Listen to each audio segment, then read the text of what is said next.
Dispute हो रहा है, आखिर ये कहाँ तक जाके शांत होगा? क्या चाइना ताइवान पर हमला कर देगा या नहीं करेगा? इसको शुरुआत से हम समझते हैं।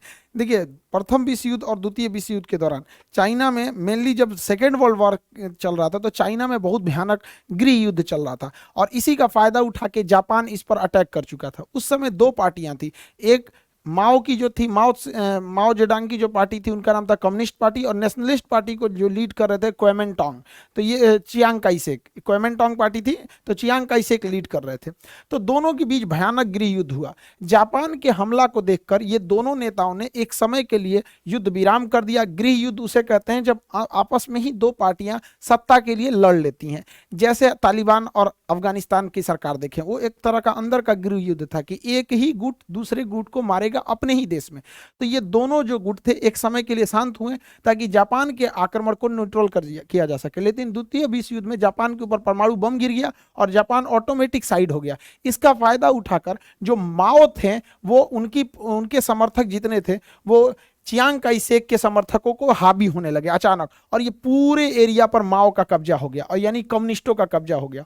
तो ये जो चियांग काई शेक थे अपने समर्थकों के साथ ताइवान चले गए, और यहीं से कहने लगे कि हम लोग वापस रणनीति बनाएंगे और वापस चाइना को हम लोग अपने अंडर में लाएंगे। तो अब यहां से चाइना की दो विचारधाराएं चालू होती है। एक ये बड़ा वाला चाइना जिसे हम लोग कहते हैं पीपुल्स रिपब्लिक ऑफ चाइना, और एक छोटा वाला ताइवान, इस ससुरा अपने को कहता है Republic of China, Republic of China कहता है। इस छोटका का कहना है कि पूरा बड़का हमारा है, और बड़का चाइना को जानते ही वो कह रहा है कि तुमको आज नहीं तो कल हम घोंट लेंगे। तो ये मेनली लड़ाई चल रही थी। लेकिन उन धीरे धीरे जब ये मेनली जो अलग हुए थे सब 1949 का समय था यहाँ पर, जब ताइवान अलग हो गया। ताइवान का ऑफिशियल नाम रिपब्लिक ऑफ चाइना है और इसका नाम है पीपल्स रिपब्लिक ऑफ चाइना। तो दोनों के बीच में ये गृह युद्ध आगे बढ़ते गया। लेकिन ताइवान में जो गए थे क्वेमेंटोंग पार्टी, वो धीरे धीरे कमजोर होकर एक छोटे से टापू में सिमट गई, और इधर चाइना डे बाई डे बहुत आगे जाने लगा। अब चाइना ने लाया वन चाइना पॉलिसी। एग्जाम में अक्सर गलती कर देता है लड़का, वन चाइना पॉलिसी लगा देता है कि चीन में एक ही बच्चे हो सकते हैं। ये नहीं है। वन चाइना पॉलिसी का मतलब कि आप इस वाले चाइना को मानेंगे, इसे नहीं मानेंगे। वन चाइना पॉलिसी में एक्सेप्ट करना पड़ता है कि हम इस चाइना को मानते हैं और ये चाइना कोई देश नहीं है। भारत ने भी वन चाइना पॉलिसी फॉलो किया है, अमेरिका ने भी माना है, लेकिन वो कहते हैं कि इसको भी अधिकार है मानवाधिकार का। तो ये सब चीज हुआ। इसी सिलसिले में जो ताइवान था वो धीरे धीरे डेवलप करते रहा है, और डेवलप करते करते ये काफी आगे डेवलप हो गया। खैर चाइना का भी ये एरिया काफी ज्यादा डेवलप है, और इसी डेवलपमेंट में एक सबसे बड़ी डेवलपमेंट थी सेमीकंडक्टर की। सिलिकॉन एक सेमीकंडक्टर है। जहां कहीं हमें इलेक्ट्रॉनिक डिवाइस चाहिए, यानी जहां कम करंट की जरूरत है, जैसे माइक, टीवी, कैमरा, ये जितने चीजें हैं इसमें सेमीकंडक्टर की जरूरत पड़ती है। आपका लैपटॉप, कंप्यूटर, कोई भी चीज जितना भी आप देख रहे हैं, ये सारी चीजें आपके किसी न किसी इंस्ट्रूमेंट में मिलेगी। इवन कि आपके एटीएम कार्ड पे भी एक चिप लगा रहता है, मेमोरी कार्ड पे, सिम कार्ड में, जहां भी येलो कलर वाला देख रहे हैं उसे सिलिकॉन का ही यूज होता है।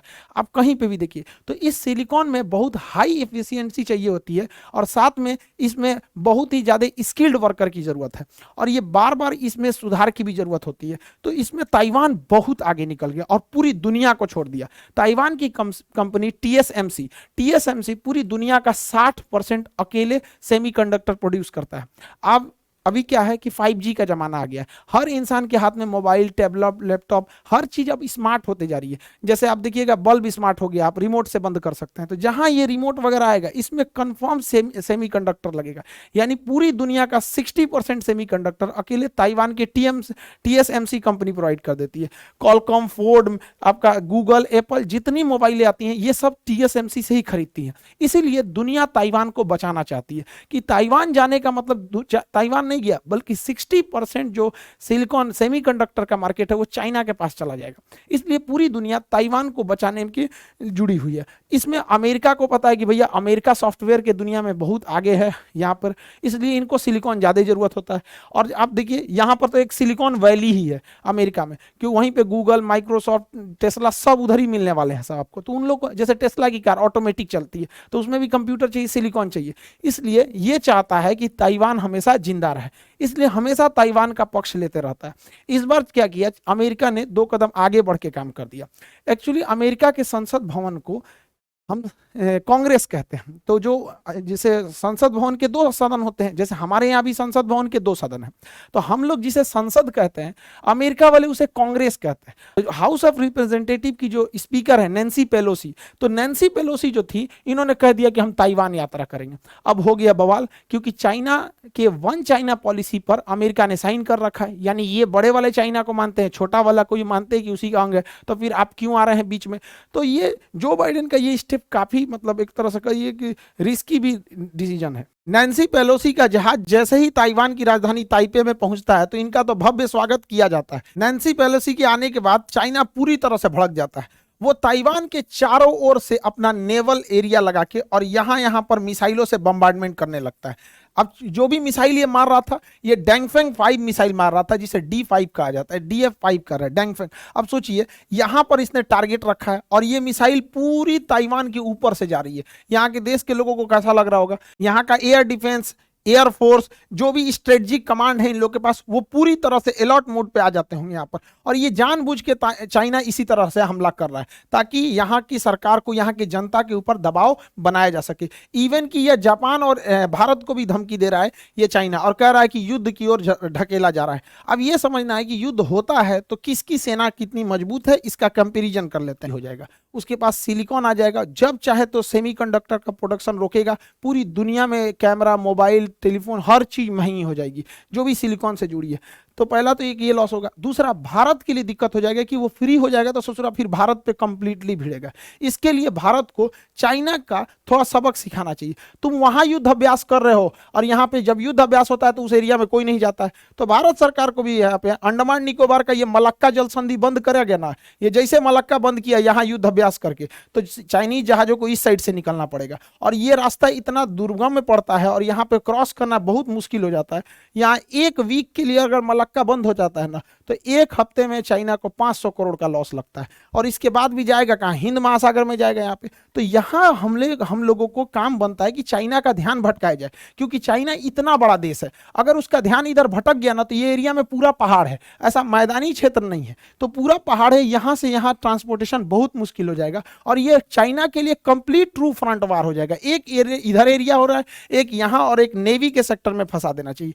चाइना के जो सेनापति थे, जब वो रिटायर हुए तो उन्होंने कहा कि मुझे बहुत खुशी है कि मैंने पूरी दुनिया की सबसे बड़ी सेना का नेतृत्व करके रिटायर हो रहा हूं, लेकिन अफसोस इस बात का है कि आज तक कभी युद्ध नहीं किए। वाह रे भैया वाह, ये ससुरा इतना बड़ा चाइनीज वाले हैं सब, ये केवल डराने का काम करते हैं। ये कभी किसी दूसरे बड़े देश के साथ युद्ध अभ्यास नहीं करेंगे। ये क्या करेंगे अपने में, कि चाइना की सेना एक दिन में यहां से यहां पहुंच गई, उस एक दिन में ना सड़कों पे किसी को निकलने दिया जाता है, ना कोई रेलवे पैसेंजर के लिए ट्रेन रखा जाता है, केवल मिलिट्री वाले गुजरते हैं। रियल लड़ाई में अपनी सेना को लद्दाख के एरिया में तत्काल मोबिलाइज करना चाहिए। इससे क्या है कि लद्दाख में जहां कन्फ्लिक्ट हुआ था, ये फिंगर 4 मेरा है कि फिंगर 4 तुम्हारा है, वहां तक चले जाओ। यहाँ पे उत्तराखंड है ही है, सिक्किम के पास, अरुणाचल प्रदेश के पास। एक साथ अगर हम लोग यहाँ पर बहुत बड़े पैमाने पर युद्ध अभ्यास करने लगेंगे, इसी से चाइना के ऊपर दबाव बन जाएगा। अभी भी चाइना ताइवान पे हमला नहीं किया है, उसके अगल बगल में युद्ध अभ्यास कर रहा है। तो हम लोग अपने जगह पे तो कर ही सकते हैं, यहाँ राफेल लगा देते हैं और यहाँ पे P-8I जो है विमान यहाँ लगा देते हैं, चाइना की पनडुब्बियां इधर बिजी रहेंगी, और एक दो ठो यहाँ लगा देते हैं। वरना चाइना के ये रखेल है ना, ये ज्यादा चिल्लाते रहता है यहाँ पे, इसको खाने पीने को तो है ही नहीं, सोचता है भीख में कुछ ना कुछ मिल ही जाएगा। तो ये जरूरी है, अगर हम लोग जो बाइडन को और ताइवान को अकेला छोड़ देंगे तो यह दूसरा यूक्रेन साबित हो जाएगा और ये चाइना टेंशन फ्री हो जाएगा। कि हम लोगों को ताइवान को अकेले नहीं छोड़ना चाहिए, क्योंकि अगर वो छूट गया तो छुट्टा साढ़ हो जाएगा। और जैसे ताइवान पे हमला करे तो भारत सरकार को भी इधर से एकदम हमला करते रहना चाहिए। तो आप लोगों को भी प्रेशर है, आपके पास सोशल मीडिया है, गवर्नमेंट के ऊपर प्रेशर बनाना चाहिए।